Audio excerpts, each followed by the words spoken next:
We're inside of 2915 Chatsworth Road, Unit C.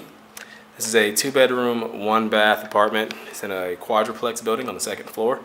So you can see we're right inside the home.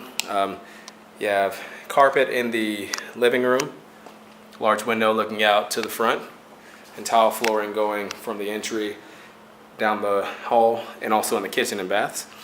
Carpet in the dining area that's off the kitchen as well. You have a sliding glass door out to a balcony, which is covered. There's also a storage closet there as well, and then the balcony sort of overlooks a grassy area out and back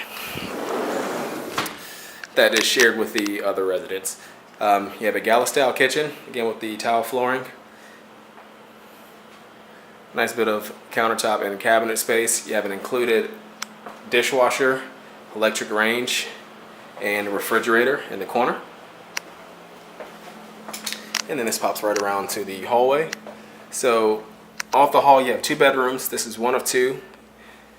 Both the bedrooms face the front of the home. You have a closet behind some bifold doors there. At the end of the hall there's a coat closet there. I believe a linen closet on the left side. This is what you call the master bedroom. It's carpeted as well, looking out towards the front. Has a closet, tile flooring. We'll walk in. And then right across from that you have your full bathroom. Single sink and counter. Also a shower and tub, as well as a commode. So that completes our tour of this property. It's 2915 Chatsworth Road, Unit C. You can find out more information about this property by visiting our website at turnerproperties.com, or you can give us a call at 803-407-8522.